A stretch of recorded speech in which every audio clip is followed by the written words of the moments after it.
আমরা যারই সম্পৃক্ততা পাবো,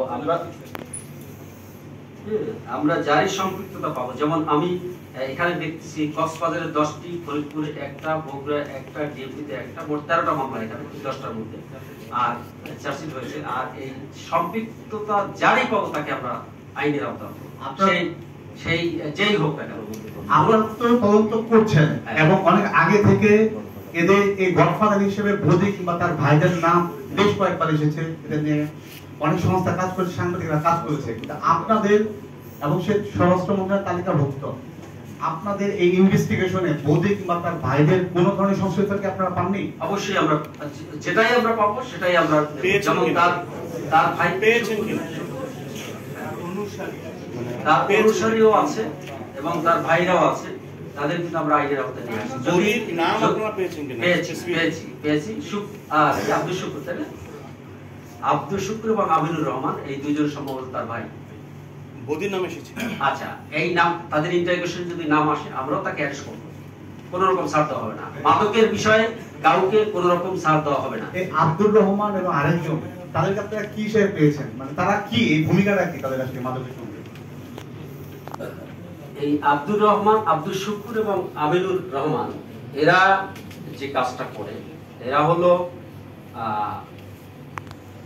বিভিন্ন ওয়ে, আমি আপনারা বুঝতেছেন বোধহয়, উপর থেকে বার্মা থেকে বিভিন্ন ওয়ে চলে আসে এখানে।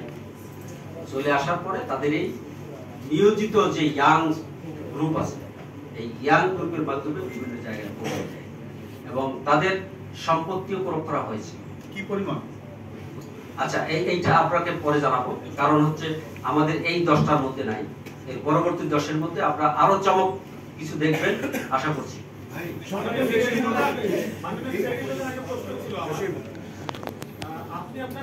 আচ্ছা আচ্ছা, একটা বিষয় বলি, আমি বলতে চাই নাই, তারপর আপনি যেহেতু বলেছেন, এটা আমরা পরবর্তী যখন আপনাদের সাথে প্রোগ্রাম করব তখন তাদের অলরেডি আমরা 6.9 একর সম্পত্তি শনাক্ত করেছি।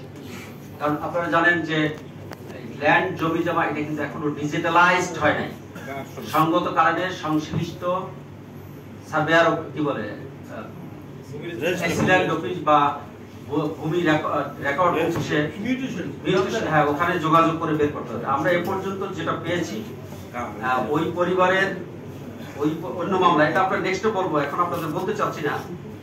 6.9 একর সম্পত্তি পেয়েছি, আরো পেয়েছি 40% জমি যার মূল্য 1 কোটি টাকা ইত্যাদিতে, এটা আমরা পরবর্তীতে বলবো। আমরা আরেকটা বিষয় আপনাদের রিকোয়েস্ট করি, আমরা যে 10টার বিষয় এখন দেখাচ্ছি, এই 10টা আমাদের গ্রিপের মধ্যে আইনগতভাবে আমরা কোর্ট থেকে পারমিশন নিয়ে এগুলো করেছি, বাকিগুলি মানে প্রক্রিয়াধীন আছে। এইটা আপনারা লেখেন না, প্রক্রিয়াধীন, আমরা যখন এটা ফ্রিজ এবং সিজ করে ফেলবো তখন লিখবেন, তখন লিখলে এটা আইনগতভাবে বৈধতা ঠিক থাকে। আপনারা তো মানে বিশাল একটা জায়গা জুড়ে মাদকের যে সম্প্রদায়টা দখল করে আছে, তা আসলে তাদের যে পরিধিটা কি পেয়েছে? পরিধিটা বাস্তবতা হলো, এটা তো আপনারা জানেন যে বাংলাদেশের 64 জেলায় এই ব্যবসাটা আছে। এখন ইতিপূর্বে তো যেহেতু মামলা হয়েছে অনেক, যেমন আপনারা দেখেছেন যে 80,000 85,000 মাদক মামলা হয়েছে, কিন্তু গডফাদারদের কেউ টাচ করেনি। এখন যেহেতু আমরা গডফাদারদের টাচ করা শুরু করেছি, দেখি কতগুলি পাই, জানাবো আপনাদের। প্লিজ প্লিজ বলুন। আপনার ভাষ্য অনুযায়ী আপনি কিছুক্ষণ আগে আপনার ভাষ্য অনুযায়ী বলেছেন যে অনেক তদন্ত করতে গিয়ে, মাদকের তদন্ত করতে গিয়ে তদন্তকারী কর্মকর্তারা প্রাথমিকভাবে শেষ পর্যন্ত ক্যারিয়ার পর্যন্ত থাকে, ইউজার এবং ক্যারিয়ার পর্যন্ত থাকে, এর পরবর্তী কাজ যেতে চায় না। আপনি যেহেতু তদন্ত করে এই 10টা মামলা তদন্ত করে গডফাদার পর্যন্ত এসেছেন, তো এই প্রশাসনের তদন্তকারী কর্মকর্তাদের এই ক্যারিয়ার পর্যন্ত থেমে যাওয়ার কারণটা কি? আপনি কি পেয়েছেন? আপনার এইটা হলো জুডিশিয়াল ব্যাপারটা নিয়ে এসেছেন, সেখানে কোনো গাফলতি আছে কি? এইটা হলো ওই যে তদন্তের যে বিষয়টা বলেছেন, এটা তদন্ত হলো পারসন টু পারসনের পারসেপশন।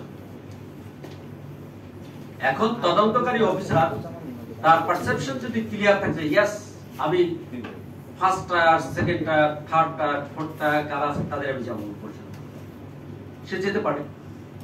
সে কিন্তু একজন তদন্তকারী অফিসার, সে কিন্তু ইন্ডিপেন্ডেন্ট, এখানে কেউ ইন্টারফেয়ার করতে পারে না।